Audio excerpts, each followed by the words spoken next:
if you go to med school or you go to PA school, do a rotation and see, like, you'll know right away, this fits me, or like, I don't want anything to do with this ever again. eShadowing, session 5. Dr. Elaine Reno. How are you, my friend? Good. How are you? I'm doing great. We are joined by at least 1,500 students right now live with us, which is very fun. Thank you, everyone, for showing up here for, I think it'll be a little bit different night of eShadowing, something that the University of Colorado. Is it the emergency medicine or is it wilderness medicine that's doing the fun shadowing stuff? It's both. We're both. Nice. All right. They are intertwined. So some fun things happening in the sim lab at University of Colorado School of Medicine that we'll be showing you tonight, and we'll send out some links for you to actually get more of these as well. Before we jump in, I want to do a quick little housekeeping, just eShadowing in general. So as we're recording this, it's October 26th. 2020. We are live right now. If you're watching this on replay, thank you for showing up. You can watch this on replay through the Webinar Jam platform through Sunday night and still earn credit. Now, for the thousands of students earning credit every week, the platform seems to be doing its job. I've had 1 or 2 or 3 people email me saying it's not working. I'm not going to change time for the 3 of you. I'm sorry. So make sure that you're logged in, ready to rock and roll in the platform. If you're watching, you are logged in, even if you probably didn't log in. The quiz links, the replay links, the registration links, everything lives at eShadowing.com. So check that out. And then one other thing. In the next week or 2, we are going to start eShadowing for pre-PA students. I have an amazing PA who's going to host eShadowing for pre-PA students, and we'll get that going, bringing on PAs as guests. And Dr. Elaine Reno probably knows a few that would be awesome guests. So yeah, I have some if you need names. Yeah. All right. So with that said, if you are rocking and rolling, let's go and get started. So Dr. Elaine Reno, you are an emergency medicine physician. What is the biggest myth around being an emergency medicine physician? Ooh, there are a lot of them. I think the biggest myth around being an ER doc is that it's all like, I don't know, gunshot wounds and car accidents and heart attacks. And actually a lot of what we do is like more bread and butter medicine and reassurance, like that your belly pain is not appendicitis or your chest pain is acid reflux and not heart attacks. Maybe that's the biggest myth. So yeah, I think ER as a TV show, kind of ruined emergency medicine for a lot of people. It's a lot of boring kind of bread and butter stuff. And we've had a few guests now that have talked about, as you are deciding on a specialty, you really have to enjoy the bread and butter. What's the bread and butter that you really enjoy as an emergency medicine physician? I think that's a good question. So I like everything about emergency medicine, but the thing that I probably like the most is that, like, in America, you can go to an ER for any reason, no matter what your insurance is, no matter what your financial resources, whether you're like the CEO of Amazon or whether, you're homeless and you have no access to resources. And so I like the ability to care for everyone from all walks of life and provide that care, especially when people don't have other access or ability to get care. And so for me, like, getting to be essentially a resource for anyone and everyone, no matter what, is important to me. And I like that aspect of my job. Talk about the specific law. I think the law name always comes up and people might not recognize that. Yeah, so there's actually a law that ensures that, and it's called EMTALA. And I'm not a lawyer, but essentially it says, like, if you have an emergency medical condition or you're in labor, legally you have the right to seek medical care and get stabilizing medical care regardless of your ability to pay or your insurance status. Yeah. So EMTALA. That's a good one. Yeah. One of the things that I think I hear a lot from emergency medicine physicians is the kind of differentiation between primary care and emergency medicine, and how primary care a lot is done in an emergency room. Talk about where you see kind of the future of the emergency department and how they fit in with primary care.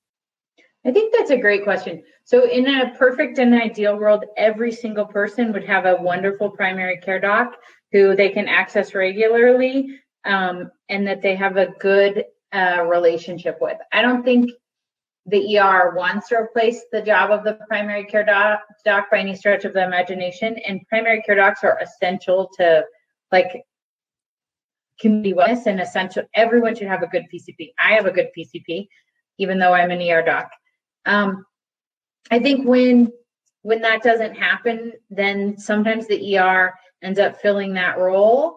But the emergency room I work in, people have done really good work in trying to, when we see someone for diabetes who has a new diabetes diagnosis or doesn't have access to their medicine, we try really hard to to recognize that, and then to tie people into the services that they need, so that they can seek care through a primary care doc for follow-up care, so that they don't have to return to the emergency room for ongoing care, and so that they can get the care they need from their primary care doc. And we have people whose job it is to do that in the ER 24/7, to try and get people tied into the resources they need. So I think that the ER is a safety net, but I also think it's really important to get people there into the care that they need on a daily basis, because the ER, while we do some aspects of primary care, really primary care docs are excellent, and they're there for a reason, right? You need someone who manages your blood pressure every 3 months if you really have problems with it, or manages your diabetes and is keeping an eye on you. So a couple questions that have popped up before we jump into the cases. Discuss the level of trauma centers and what that relates to with the emergency department. Yeah, that's a good question. So there are varying levels of trauma centers, and I won't go into all the details, but essentially it has to do with the resources you have available. So I work at a level 1 trauma center, which is the highest one. And so it means essentially have everything. So we always have an ICU staff. We have trauma surgeons. We have neurosurgeons. We have orthopedic surgeons. We have other surgeons that I'm forgetting. And they're ready and available and in-house. We have anesthesiologists. We have an ICU that is capable of taking care of trauma patients. And so everything for any traumatic emergency, we have available. And then there's sort of varying levels depending on, do you have a trauma surgeon? Do you have an ICU? Do you have an anesthesiologist? Stuff like that, to determine where trauma cases go depending on the severity of the trauma. So, and usually if a person is a really sick trauma and they don't end up at a trauma center, often they can be stabilized and then flown to what we call a higher level of care, which would be a level of care with more resources, right? So if you're a community ER and you don't have a ICU available, then if your patient needs an ICU level of care, then you can fly them or drive them, depending on the distance, to a higher level of care. And so where I work, we get actually a lot of, and not just trauma, but all different types of critically ill patients. A lot of patients flown, not so much from the Denver area, but from some of the outlying, very rural areas, and even sometimes some of the other states, to get in what we call an escalation of care. So one of the questions that always comes up is that you have to love chaos and just the high kind of acuity of the emergency department. Is that a myth around being an emergency medicine physician? I think you have to be very comfortable in an element of, maybe chaos is the wrong word, but you have to be comfortable with the lack of control. So my job is totally unpredictable. I mean, the only thing that's predictable about it is the lack of predictability. And so I can be sitting there and someone comes up and like delivers a baby in the ambulance bay, or like, has a gunshot wound and like drives to the front doors of the emergency room. Like all of those things happen to me, maybe not on a daily basis, but things like that occur regularly in an emergency room. And so you have to be comfortable with the unpredictable nature of your job, and the fact that it's like always different and can get very, very intense. Even if a lot of it is what we call bread and butter emergency medicine, not all of it is. I think the true test is just to like get into an emergency room. If you go to med school or you go to PA school, do a rotation and see, like, you'll know right away, this fits me, or like, I don't want anything to do with this ever again. So, because I think it's just a really unique environment. Yeah. All right. I'm excited to jump into these cases. So we're going to jump into the first one. I think you and I should still be able to talk, so you can let me know when to stop and where to go from here. So, okay. Can I give like a little disclaimer first? Yeah, let's do it. Yeah. Okay. So, I work for the University of Colorado in the emergency department. And we do lots of like pre-PA, pre-med student, pre-NP student education. And so we know that shadowing is impossible. In fact, our hospital canceled all shadowing because of COVID-19. And so we filmed 5 shadowing videos in our simulation lab, and we're going to play one of them and discuss it today. And Ryan will send you the link. There's 4 more if you guys want to watch them. If you want shadowing credit from the University of Colorado, you can do that too. The videos are free. And then if you provide us feedback, if you like this model, we'd like to continue to film them in the simulation lab, assuming you guys like it. And it's designed to simulate a clinical visit. So essentially, like if you were tagging along on my shoulder after a real hospital visit. So. Yeah. Cool. All right. So this is my first time playing a video, so we'll see how it works. We'll see. All right. Let's rock and roll.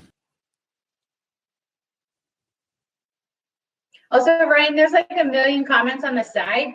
If there's some way to like send these to me and I can answer a bunch of them. Okay. Hey, what's going on? Dr. Lemry here. How are you? Good. How are you doing? Good. Good. So, just saw your chart. It sounds like you had a seizure. What's going on? Yeah, I was at work. I was at my computer at my desk, and apparently I had a seizure. All right. Who did your coworkers see this, or? Yeah, my supervisor. Okay. He found me at my desk. Okay. So you have a history of seizures. I do. I have epilepsy, but it really hasn't happened in several years. So Okay. I'm on Lamictal. What do you take for it? Lamictal. All right. And you've been taking your meds as scheduled? I'm pretty good about it, decent, but Okay. not lately, not as much. Okay, so maybe a little lapse. Did Yeah. you take it today? I did. Okay. I did. All right. A couple more questions. Are you taking any other meds? No. Any allergies to medicines? No. Okay. Sometimes with seizures, people have substance abuse issues. Any heavy drinking or? A few drinks here and there, not anything out of the ordinary. Okay, you never get the shakes if you don't drink. No. Any other drug use at all? No. Okay. No. All right.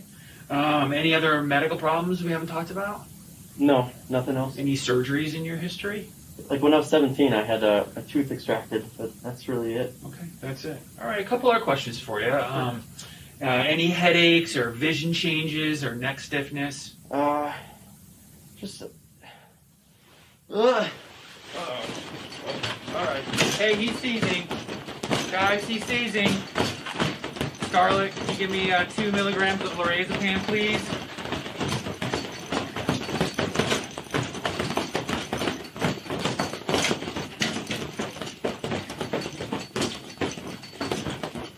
Need some suction here. Okay, you got an IV there? Administering. Okay. All right. Thank you. Thank you. Okay. He's got a lot of secretions here. Scarlett, can you help me roll him? Yep. Please suction for me. Let's get him on some oxygen. Roll him on his side, please. Okay. Suctioning. That's good. Let's put him back. Scarlett, will you put his mask on for me? Yep.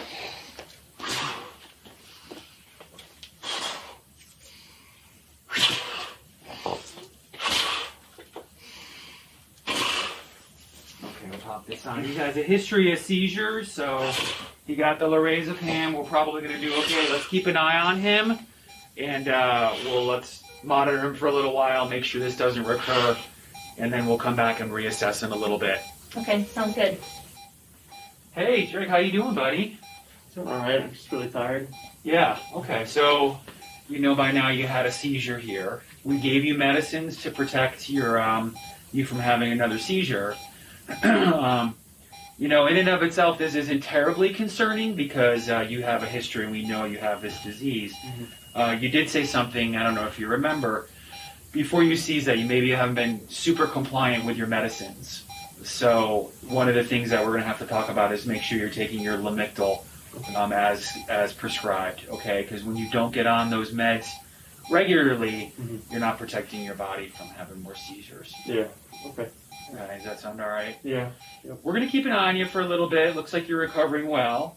And is there someone that can come get you before we send you home? I can call my mom. You can call your mom? Okay, cool. So that'll be our plan. But, you know, we'll keep an eye on you. We'll probably get you some drinking something, making sure you can take food before we let you go home. Okay, pal? Okay. All right, we'll keep an eye on you. Good. Thank you.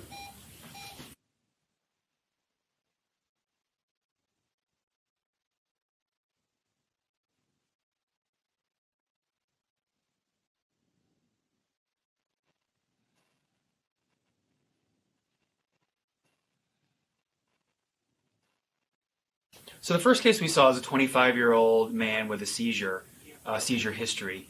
Generally, when patients like this come into the emergency department, it's all about the history and compliance on medications. The fact that he had a seizure in front of us wasn't necessarily concerning, given the course of his history. We do want to make sure that he gets supportive care, thinking about airway, oxygenation. Most seizures actually go away on their own, so you don't necessarily have to give medication for that one-time seizure in front of you in the emergency department. Although we chose to do that because what that does is it protects him using a benzodiazepine in the short term while we figure out what his medical compliance was. His seizure was otherwise uncomplicated. They often have a post-ictal state where they'll be confused for about 20 minutes, 40 minutes after the seizure, but then they come around and wake up and are able to give us a good history. And you can see this is a very classic case of somebody who wasn't taking their medications, and we attributed that to the cause of the seizure. One other thing you always have to be thinking about is a drinking history. Remember, alcohol particularly is a depressant, so if patients are taking lots of depressants and then for some reason don't, their body goes into an excitatory state, meaning a bad drinking history, and for whatever reason, whether through illness or their own choice to sort of get dry, they can put themselves in big danger in going through alcohol withdrawals, which often manifest as seizures. So it's a really important part of the medical history. The idea of rolling him out of his side when the seizure stopped, but he had this sonorous breathing pattern, was that he was now at risk of swallowing his own secretions, which can be very dangerous to the airway. So by rolling him on his side, all the secretions come out as opposed to back into the airway. And it also allowed us to suction him and get those secretions out. It doesn't last very long. Usually people with seizures, when they extinguish, are able to protect their airway shortly thereafter. But for that critical few minutes after their seizure stops, that's an important part of supporting the airway.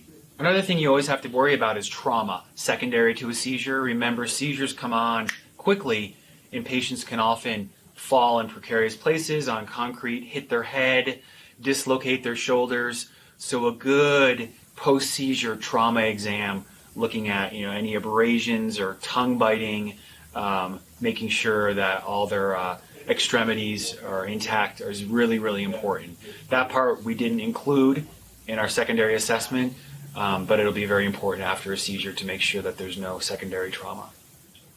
In some extreme cases, what we call as refractory seizures, where the seizure just doesn't stop, that mandates an intensive care unit level of care with lots of drugs and supportive care. That's very rare, but that's called status epilepticus, and again, that's something that can happen with seizures that don't go away, and that can be very dangerous. So it necessitates a lot of hands-on and supportive intensive care unit care.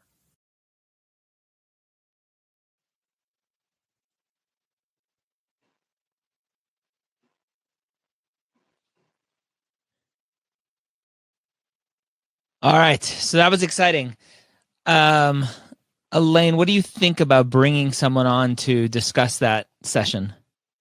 Sure. Do you want to bring a student on? Yeah. Okay. All right. So if you want to come on, you need to be tech savvy enough to know how to give Google Chrome or Safari access to your webcam and sound. Raise your hand to speak and we'll pick someone here. All right, let's I feel like try. my room is getting really dark. Hold on a second. Have at it.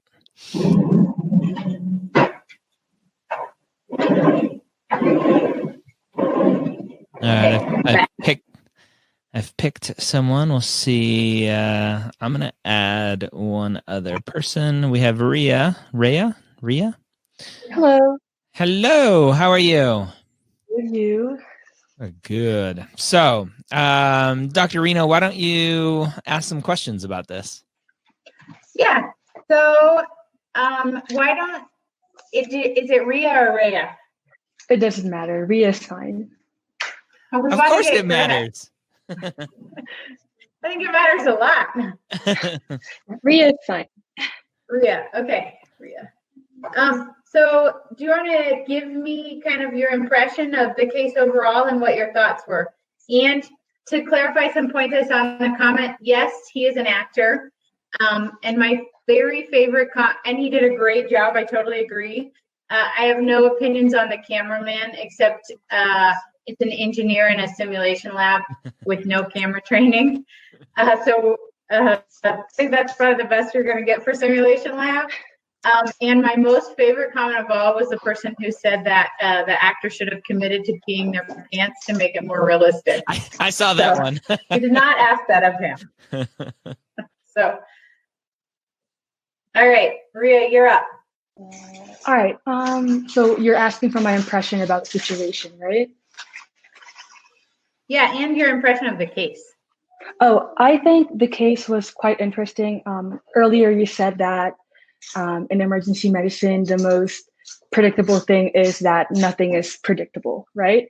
And I think in that case, the doctor was taking doing a history check, and just in the middle of it, suddenly the patient started seizing.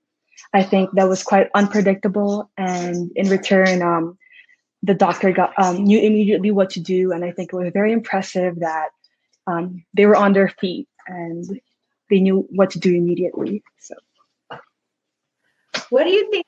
And you guys she can answer this, or we can answer in the questions. So, one thing about when we think about taking a history and doing a physical exam with patients, particularly with the history, one thing that this guy's name is Dr. Lemry, Jay Lemry. One thing that he did was he started with very broad questions like, oh, what brings you here? And then he developed what's called targeted or narrowed questions like, have you forgotten to take your seizure medicines? Do you ever drink alcohol? Things like that. What do you guys think of that as an approach?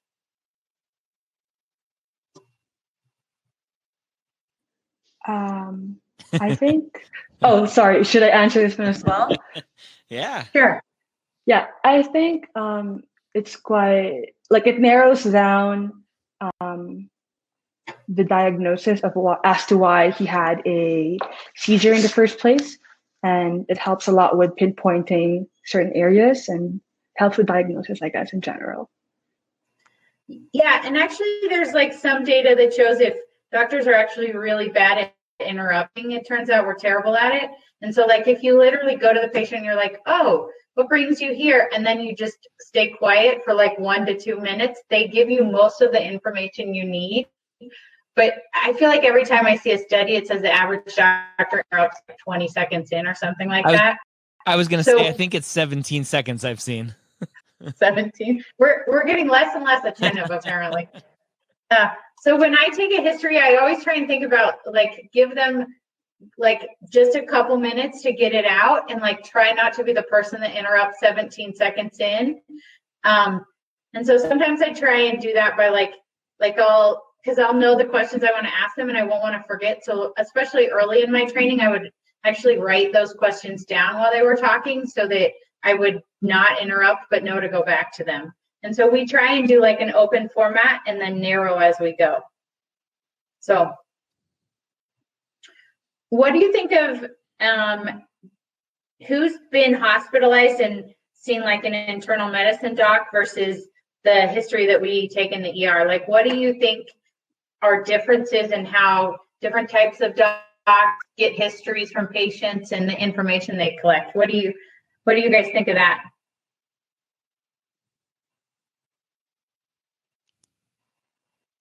Go ahead. What do you think? Well, I've only really been to the ER, but I would say that if you go to an internal medicine doctor, it'd be more specific towards like the internal med side. As for emergency, it could be anything. So you just want to do, and like you said, you just want to do a more open format and then make sure you narrow it down specifically to how their history and past medications have been. So you can tailor it to that, I would say. I don't know if I answered that correctly. I think someone in the comments had a good comment that was talking about medical ICU histories and how they take more time, and it's gone because there's too many comments. But usually in the ER, seizure tends to be maybe a more broad history because there's a wider what we call differential diagnosis. But often, like if you're going to your family medicine doc for an ankle sprain, they'll do a very focused history and physical exam based on the ankle. But if you're going for something more broad, like unexplained fatigue or chest pain or something like that, like then the history gets wider and more extensive. So in the ER, really depending on what's happening, we tend to take more focused history and do more focused physical exams versus like if you're admitted to the medicine ward, they tend to take longer history and physical exams, I think, than we tend to do. And then each specialty is sort of specific, right? If you go to the surgeon, they really want to know about your surgical history. Like if you, like I have a 3-month-old. So when I was going to my OB, like they really wanted to know about my first pregnancy versus when I go to my primary care doc for an ankle sprain, they are really not so interested in how the first pregnancy went, and they're very interested in, what's wrong with my ankle, because that's why I'm there. So there's different histories and physical exams, different types of physicians perform based on what they're looking for at the end game. So, alrighty. So let's we'll say goodbye to Rhea. She should jump back on. Something just to bring in a little bit more of the quote unquote shadowing side of this. So if a student was literally shadowing with you in that moment, what should a student do who is a shadow if a patient starts seizing, the room gets a little chaotic? That's a great question. So first, recognize that sometimes the room feels really chaotic, but I think if you notice, like Dr. Lemery was not stressed out during that situation, and there were lots of questions about like how do you remain calm. The reality is, I think calmness in a clinical situation like that is trained into you. Like there's some inherent characteristics, but also Dr. Lemery is calm because like the person's having a seizure, like they have a seizure disorder, like they're fundamentally going to be okay. Like he knows the next 15 steps to take to stop the seizure, or if the seizures don't stop, to like help the patient. And so really calmness has a lot to do with training, right? And a lot of training for example, things like, and so a lot of the training in a critically ill patient is like, not that it's similar, but the same things are important every time, right? Like you need an airway open, like you need to be able to get oxygen in, you need to be able to breathe, you need your heart to pump, like, and we work through those algorithms with whether, you were shot in the chest or whether you're having a seizure, like, or whether you have COVID or whether you have a COPD exacerbation, like the fundamentals are the fundamentals. And so I think it's easier to stay calm when you, in your brain, know the next 10 steps you're going to take. And so he was like, I'm going to stop the seizure with medicine, and then I'm going to roll the patient into the recovery position, and then I'm going to put them on oxygen, and then I'm going to see how their airway does. And he knew all of those steps the moment they started seizing. Yeah. And so in terms of calmness, like I think that has to do with it. And that's one of the things about emergency medicine. If you're shadowing, to get back to Ryan's question, because I like diverted really far away. If you're shadowing and the situation feels chaotic or something like that, the first thing is always personal safety, right? And so, no one is going to be shadowing in the time of COVID, but like in a situation like that, that's a high risk for people to be exposed because the mask came off and the patient was having secretions. And so first and most important is safety. So if you're in a situation that appears unsafe to you personally, like you need to remove yourself from the situation. Although realistically, you should never be in an unsafe situation shadowing. The second thing is like when I have shadowers, I give them a spot to stand, which is next to the scribe. And I tell them if things get chaotic, back into the wall and stand there. And then if anyone ever asks them to leave the situation, like even if they think it's unfair or they don't understand why, please just do whatever is asked of them. And then when the situation calms down, we can readdress it, like why they were either asked to leave. Maybe it's that there's a risk they don't understand. Like the patient started seizing and the physician was like, this could be bacterial meningitis. Like I want everyone out of the room so that they're not exposed. And then once we rule that out, then we'll bring people back in, things like that. And so I think personal safety is important. And then like just staying calm and, sort of backing away and shadowing. If you're ever in a situation where, let's say you're walking by that room to go to the bathroom and the patient starts seizing and no one is there, then I would go get help. So. Very cool. All right. Should we do another one? Sure. Does anyone have pressing questions first? I've been scanning the questions. Just a lot of basic stuff. Nothing like huge that I think would be a ginormous benefit for everyone. Okay. After the second one, then we'll talk about what's a differential diagnosis too. Does that sound reasonable? That's good. All right. So let's play this next one.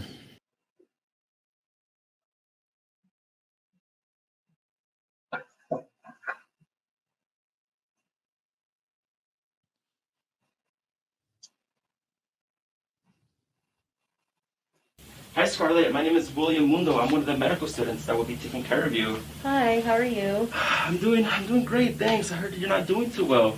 Yeah, my, stomach hurts up here, and it's just kind of getting annoying, and, time to come in and see what's going on. Yeah, I'm really sorry to hear that. I'm really glad that you decided to come in and so we could check that out. Can you tell me a little bit more about what's going on with your stomach pain? I mean, it's definitely higher up, kind of like here. Sometimes it burns, but not always. So I'm sorry, I don't know 100%. I'm not really paying attention to when, it hurts. Yeah. It just hurts, and yeah. Okay, yeah, no worries. You don't need to apologize. I know sometimes with the abdominal pain, it can be really hard to pinpoint it, so we'll make sure to get to the bottom of that, okay? Is there anything else in particular that brought you in today besides your abdominal pain? No, that's it. Okay, so just your abdominal pain, correct? Mm-hmm. Okay, great. And can you tell me when you first started to notice this pain? It's been going on for a little while. I don't really remember when it started, but it's definitely been bothering me more recently. More recently, okay. And would you say a couple of months, days, more recently that it's been bothering you? Probably a couple of weeks. A couple of weeks? Yeah. Okay. Okay, and is there anything that in particular makes it worse? Not that I've noticed. Okay. Not really sure. Like what about like when you eat, or like when you drink water or anything like that? I pretty much eat all day since I'm working from home, so it's hard for me to distinguish, if it's at meals or I'm snacking. It kind of just pops up. Pops up out of nowhere, Mm-hmm. okay. And do you, by any chance, notice at what time it kind of tends to pop up throughout the day? Is it more like at night? Is it more in the morning, kind of throughout the entire day? So probably more in the evening time. In the evening time? Yeah. Okay. And can you tell me more about what kind of things you've done to help your pain? So I take Tums and Tylenol and ibuprofen, the stuff they tell you when you like look it up online. So. And how has that been? I mean, it hasn't really helped. Not as much as I thought it would. Yeah, I'm really sorry to hear that. Let's see if we can hopefully find out what's going on and make you feel better, okay? Is there anything in particular that, you think would help for us to, help you alleviate this pain? I'm not 100% sure. Yeah, I'm just looking for some kind of relief. Yeah, it's starting to affect my daily life. I'm really sorry to hear that. And can you tell me more about your daily life? Yeah, so since COVID and everything, I've been working from home, which is good and bad, but I'm trying to make the most of it, doing some day drinking while I'm doing work, kind of makes it a little more tolerable. So, and then going out with friends when I can and, exploring downtown. I hear you. Yeah, it kind of sounds like COVID has had a pretty significant impact on your social life. Does that sound correct? Yeah. Yeah, I'm really sorry to hear that. So, I mean, hopefully we can see, what's going on and, get you back up to your social life, okay? Before we move on to the physical exam, just to make sure I don't miss anything else, I'm going to run through some standard questions that I ask all my patients just to make sure that we are taking a comprehensive history. How does that sound? That's fine. Great. So I'm going to grab your chart and just kind of go through some things with you, okay? So tell me, Scarlett, I don't see anything on your medical chart. Do you see a doctor regularly for anything? Once a year, just for the annual physical my insurance covers. Okay. So it sounds like overall you're pretty healthy, just going and getting your checks. Yeah. Okay. And have you had any surgeries in the past before? No surgeries. No surgeries. Okay.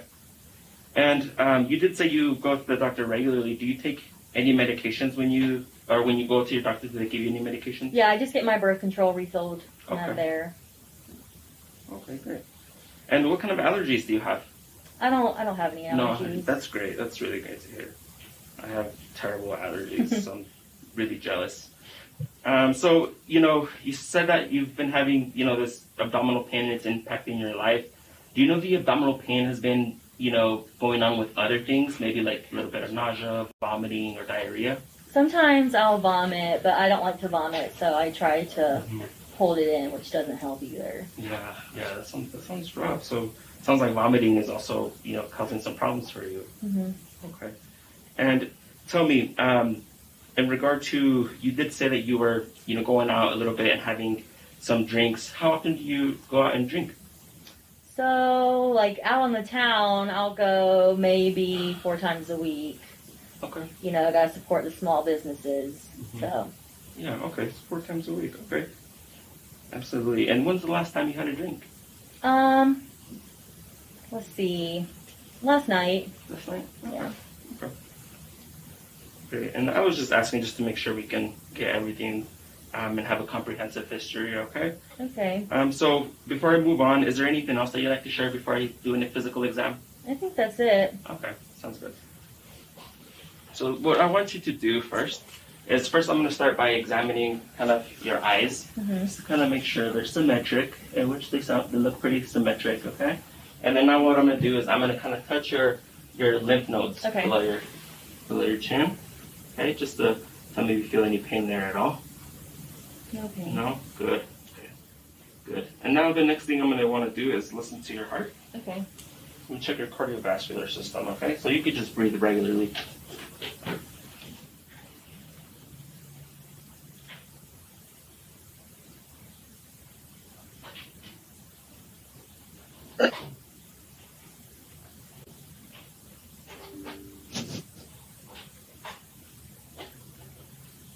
Hey, you have a good heart. Now, since I have you here, I'm just going to take a listen to your lungs as well, okay? So I need you just to take some deep breaths for me. Great job. Great job. Now I'm going to come over here. Good job. And check this side. Great. Front sounds great. I'm going to take a listen to the back real quick, all right? So I can help you out. And just take some deep breaths for me. Okay. Good. Again. Good. Again. Great. And I'm going to touch your spine over here. Do you feel any pain back here when I touch? No. Okay, good. So have you relax for me. So now what I want to do is I want to take a look at your abdomen. How does that sound? That's fine. Just to make sure we get to that, because I know that's bothering you. Okay. So as I kind of poke around, I'm going to stay away from there and work my way to the abdomen, okay? So I'm going to do some light palpation. Okay. Do you feel any pain when I press here? A little bit there, yeah. A little bit? Okay, what about here? No. No? Okay, and I'm going to go a little deeper now. How about now? No. No? Okay. I'm going to go in this area. How about there? Yeah, right there? Okay. Over here? No. No? Okay, good. So the last thing I'm going to do is just do a really quick neuro exam, okay? Okay. So if you can do this for me, I want you to touch your nose. Okay, and then touch my finger. Good. Again. Good. Again. Good. And then now with the other hand. Good. Good. Okay. And then the last thing I'll have you do is I'll just have you stick your hands out for me like this. Okay, and try to hold them as still as you can. Okay. Have you noticed that before? I mean, I thought just because I was nervous or something, like, I didn't think it was anything serious, or maybe caffeine. Yeah, okay. You drink a lot of caffeine? Yeah. Here and there? Okay, sounds good. All right, well, what I'm going to go do now is I'm going to go talk to my supervising physician. Okay. And we're going to kind of come up with a plan to see how we can move forward to make sure that we can make you feel better. How does that sound? That's fine. Great. Do you have any questions for me? No questions. Okay, be right back soon, all right? Okay, thank you. Hey, Will. So I saw you saw Scarlett. Tell me what you think's going on. Yeah, absolutely. So Scarlett's our previously healthy 25-year-old female who's coming to us today complaining of abdominal pain. She doesn't really know when it kind of started to happen. She explains it very vague in terms of when she first noticed it, but she is saying that it's contributing a lot to her daily activities of life and not being able to engage in things that she enjoys.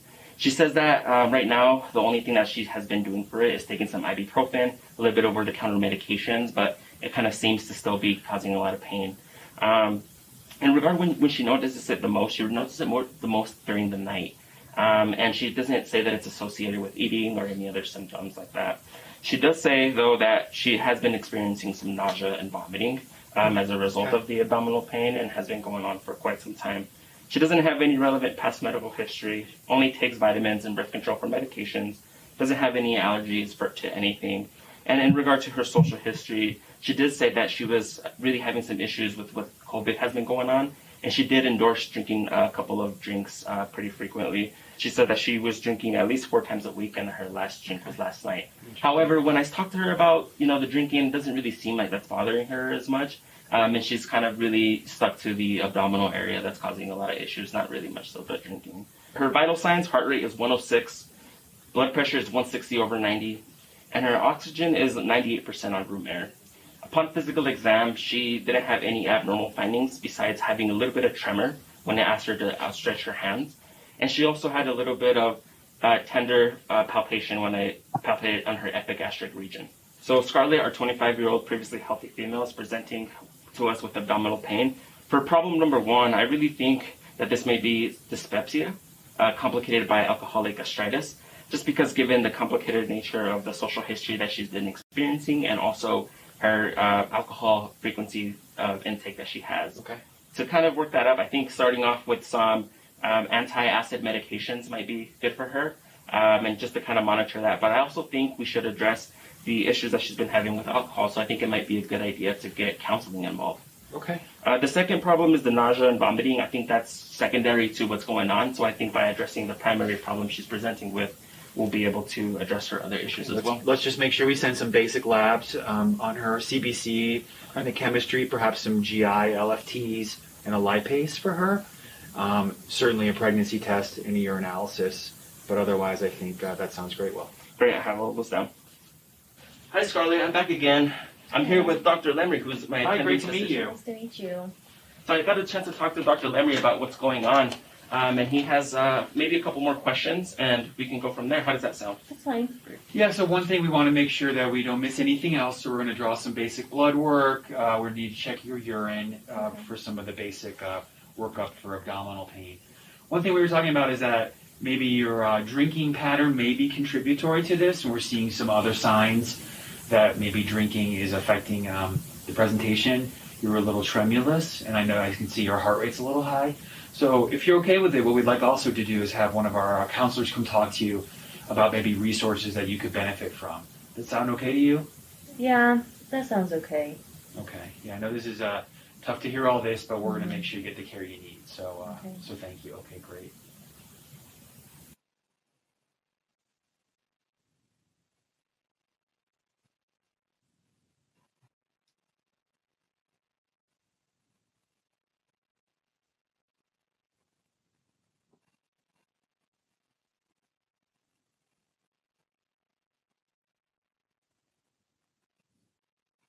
So, Will, that was a great job. You're a third-year med student, and when you went in and spoke to our patient, you picked up on something. What were you?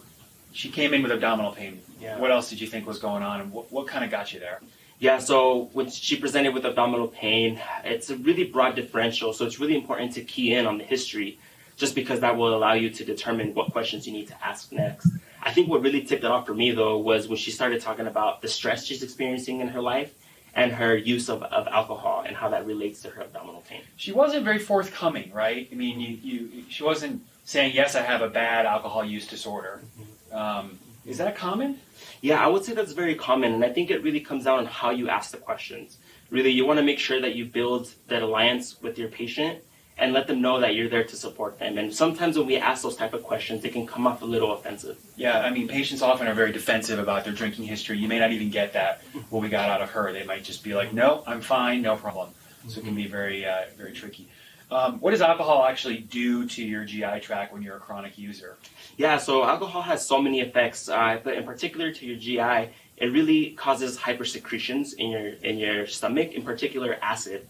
And so once you start having all this acid in your GI, in particular in your stomach, it can start causing ulcers. And these ulcers can even be life-threatening if they perforate through the stomach or the duodenum. So alcoholic gastritis, and then in chronic cases, we know it starts to create liver disease. Yeah.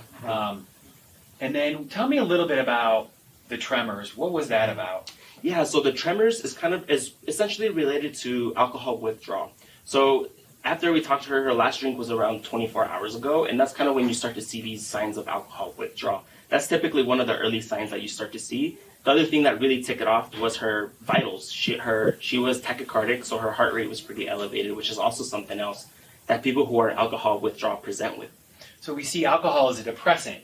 So when you take it all the time, your body's used to having a depressant around. When that depressant is removed for whatever reason, your body then has a excitatory state, and that's what this is manifesting: a high heart rate and tremors. And then, of course, one of the downstream effects is seizures, and then full-blown delirium tremens, which is a very bad state of autonomic instability that patients need to go to the ICU. Yeah, absolutely. Yeah, and the one I've seen it in the ED, it's a life-threatening condition. It's really serious. So it's something important to be familiar with.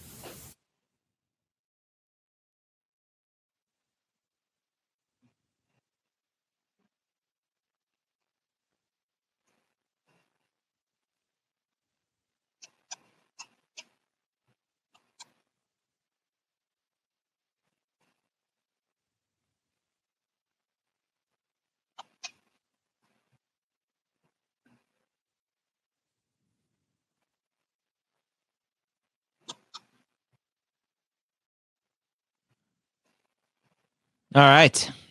Do you want to bring another student on? Yeah, let's bring someone else on. All right. Go raise your hand in the session there. So to clarify, that's a real doctor, a real medical student. The only actor is the patient. Scarlett's actually going to medical school, but yeah. So, and that's a great simulation of like kind of the med student role with the attending physician role, and like the presentation and then the discussion and the feedback. So. All right. So I just accepted a student in, and we'll see how long it'll take him to get in. And then What was the other thing? COVID-19, right? That was on the differential diagnosis. Obviously, before this whole pandemic, it would never would have been on the differential. How has COVID-19 changed the practice of emergency medicine? I think that's a good question. So I've been on maternity leave for 3 months as a caveat. And so I was there with initial surging, and I'll be back in a week, which we're surging again. On a national level, it looks like actually initially patient volumes dropped in emergency departments because people were, I assume, scared to come in because of COVID-19.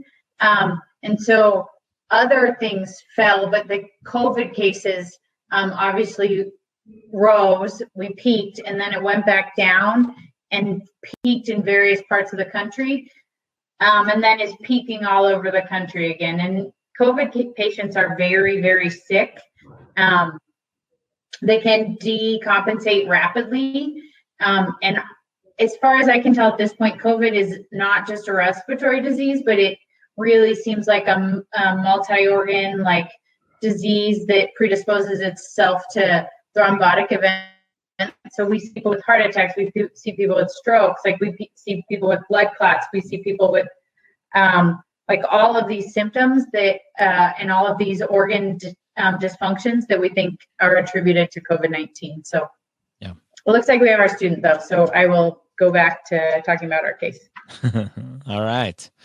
Hello, Jacob. Hey, how are you? Can you hear me? We can hear you. Wonderful. All right, Dr. Reno. Pimp him. So I wrote down some questions. So first, I saw lots of comments in the chat that I thought were really excellent and really highlighted a couple of things. So first is talk about Will's bedside manner and tell me what you think about his question asking. And, you know, he had a slightly different approach than Dr. Lemry, and tell us what you think and kind of your impressions of that. Well, to start, Will's bedside manner. At first, I kind of like when he first walked in, it definitely seemed something that would be characteristic of a med student, at least to me. The way he went through it was kind of methodical and by the books. But then thinking back on it, how he posed the whole question, like I have this questionnaire that I ask everybody, it makes it seem more broad. So like he's not singling the patient out. And it's kind of like he says, I do this for everyone. I ask everyone these questions. I'm not discriminating, which makes the patient feel more comfortable. Like they're not the only one being asked those questions. So they're more trusting with the questionnaire rather than just trusting a person. And I really liked Will is like extremely non-judgmental when he's trying really hard to create a like a therapeutic relationship with her where she's comfortable talking about what's happening in her life and talking about her drinking. And so like, even when she's like, yep, I'm supporting local businesses, I'm going to the bar 4 times a week. Like, he's like, okay. Like he's not like, that's a terrible choice. Like 1, you're going to get COVID-19, and 2, like that is really not healthy, even in the absence of a pandemic. He literally just like rolls with it and moves on, and he's like very reaffirming to her. And I think he does a really great job of like establishing that relationship with her. And then later, you know, he can go and have a discussion with her like, hey, like maybe this isn't the choice that you should be making right now, and here are the risks. And there's ways to do that called motivational interviewing, but he does a really nice job of like just not projecting anything of what he's thinking and just being very non-judgmental and open to her. So I thought that was a really excellent job. So, and then, you know, when Dr. Lemry comes in, like he's already been given all the information by the medical student. And so he kind of covers some of it again with her, but he doesn't re-go through everything start to finish. And I think that's pretty common because at the bare minimum, patients sort of hate to be asked like everything 5 times in a row. And so, you know, he's already gotten that information from his medical student. So,